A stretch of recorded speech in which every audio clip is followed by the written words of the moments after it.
مرد کے لیے جائز نہیں کہ وہ عورت کی زبان سے میلاد بھی سنے، نعت بھی سنے، مرد کے لیے جائز نہیں.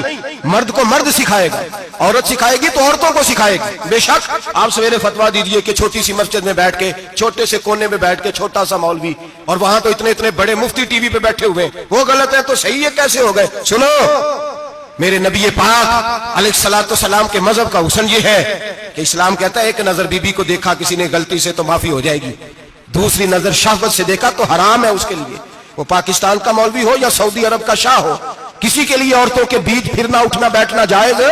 میرے نبی پاک صلی اللہ تعالی علیہ وسلم نے فرمایا ہے میں عورتوں سے مصافحہ کرنے نہیں آیا. اور میرے نبی پاک صلی اللہ علیہ وسلم نے فرمایا ہے، حضور فرماتے ہیں لیکن نا کتا بالکل ناپاک نہیں ہوتا، کتے کا تھوک ناپاک ہوتا ہے یا کتا گیلا ہو جائے تو ناپاک ہوتا ہے، لیکن خنزیر سارا ناپاک ہوتا ہے، کل ناپاک ہے خنزیر. نبی پاک نے فرمایا خنزیر بھی ہو اور گند میں لتھڑا ہوا بھی ہو، پیشاب میں لتھڑا ہوا ہو، گوبر میں لتھڑا ہوا ہو، پخانے اور فضلے میں لتھڑا ہوا خنزیر ہو، اس کا جسم تیرے ساتھ ٹکرا جائے تو اتنا برا نہیں جتنا غیر محرم عورت کا وجود تیرے ساتھ ٹکرا جائے تو برا ہے. اس حد تک میرے نبی پاک صلی اللہ علیہ وسلم اور گنبد کے معاملے میں فتویٰ دینے والے، یا رسول اللہ کہنے پر کفر کا فتویٰ دینے والے اور بڑی بڑی باتیں کرنے والے خاموش کیوں ہو گئے؟ یا ایھا الذین آمنوا لا تتخذوا اليہود والنصارى اولیاء. رب فرماتا ہے یہودیوں اور عیسائیوں کو دوست نہ بناؤ، یہ تمہارے دوست ہو سکتے، یہ تمہارے سجن ہو سکتے.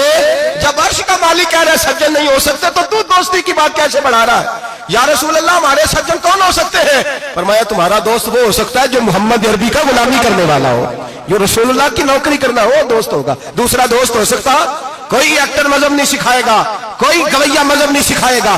حضرت جناب سیدنا جنید بغدادی، بغداد کے پیر سے کسی نے پوچھا تھا آج سے 1100-1200 سال پہلے، وہ تو زمانہ ویسے نیکی اور پرہیزگاری کا تھا، کہ بابا جی مرد اور عورت نیک ہو، بغیر پردے کے، بغیر حجاب کے، بغیر دیوار کے بیٹھ کر ایک دوسرے کو دین سکھا سکتے ہیں؟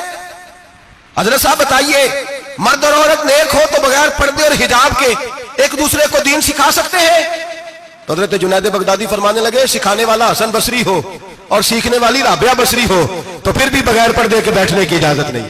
تو مفتی صاحب کو اجازت کس نے دی؟ مولانا صاحب کو اجازت کس نے دی؟ بڑا وہ نہیں ہوتا جو ٹی وی پہ زیادہ آتا ہے، بڑا وہ ہوتا ہے جو رسول اللہ کے دین پہ عمل زیادہ کرتا ہے. حضرت عبداللہ ابن مسعود رضی اللہ تعالیٰ عنہ فرماتے ہیں زیادہ باتیں کرنے والا عالم نہیں ہوتا. حضور پھر عالم کون ہوتا ہے؟ فرمایا پڑھو قرآن، انما یخشی اللہ من عبادہ العلماء. فرمایا بڑا عالم وہ ہوتا ہے جو اللہ سے زیادہ ڈرتا ہے، اس لیے کہ رب فرماتا ہے میرے بندوں میں سے جو عالم وہ ہیں جو اللہ سے زیادہ ڈرتے ہیں، خوف رکھتے ہیں. تو میرے بھائی رمضان المبارک میں بچنا ہے، پرہیز کا وقت ہے، تو کوئی شخص بھی کوئی شو نہ دیکھے، میری منت ہے آپ حضرات، کوئی شو نہ دیکھے. عورت کا تو پردہ ہے، تو ہمیں تو تماشے پہ لگا دیا گیا، عجیب قسم کے ایکٹر آ گئے اور مذہب سکھا رہے ہیں. میری اپیل ہے آپ سے کہ سحری افطاری کے وقت ٹیلی ویژن بند رکھیں. کیا چیز کھول کے رکھیں؟ یا قرآن کھول کے رکھیں یا رسول اللہ کا فرمان کھول کے رکھیں. اللہ رسول کی طرف توجہ رکھیں، وہ سیکھنے سکھانے کا وقت ہے. چھوڑے گویوں سے دین سیکھا جائے گا، ہمیں کوئی شکوہ نہیں. یہ پکی توبہ کریں، سویرے آئیں آ کے دین سکھائیں. اور میں ان سے بھی اپیل کروں گا کہ آؤ دین سکھاؤ. حضرت فضیل بن عیاض فرماتے ہیں میں ڈاکو تھا، کبھی کبھی چھپ چھپا کے جمعہ پڑھا کرتا تھا، پھر میں نے توبہ کی تو سچی توبہ کی، پھر میں نے توبہ کی تو رب کو راضی کرنے والی توبہ کی، پھر میں نے توبہ کی تو چھوڑی ہر شے، غریبوں کا لوٹا ہوا مال واپس کیا، جس کے پیسے نہ دے سکا اس کے گھر میں جا کے اس کی بھینسوں کو چارہ ڈالا، اس کے اونٹوں کی خدمت کی، میں نے قرضے چکائے. فرمایا میں سچی توبہ کر کے مسجد آیا، جس خطیب کے پیچھے میں جمعہ پڑھا کرتا تھا وہ میرے ہاتھ پہ بیعت کر کے مرید ہو گیا. اللہ تبارک و تعالیٰ نے اپنے بندوں کے دل میری طرف پھیر دیے، پھر تمہیں اس میں انعام دینے کی ضرورت نہیں پڑے گی. پھر تم کٹیا نشین بن کے بھی دین پھیلاؤ گے تو اللہ اس میں تاثیر پیدا فرما دے گا. تو روزے کا معنی رکنا ہے. روزے کا معنی بولیے، روزے کا معنی رکنا. کس سے؟ جھوٹ سے، غیبت سے، بدی سے، بد نگاہی، کھانے پینے. روزہ کس پہ فرض ہے؟ امیروں پہ کہ غریبوں پہ؟ جی کہنے میں تو کام ہی، میرا تو کام ہی محنت مزدوری والا، میں کیسے روزہ رکھوں؟ میں تو دیہڑی لگاتا ہوں تو روزہ کیسے رکھوں؟ میں نے نہیں کسی حدیث میں پڑھا کہ روزہ وہ رکھے جو دفتر میں بیٹھتا ہے. صحابہ کے زمانے میں تو دفتر ہوتے ہی نہیں تھے، کسی جگہ نہیں لکھا ہوا روزہ وہ رکھے گا جو اے سی میں بیٹھتا ہے، تب تو اے سی تھے ہی نہیں.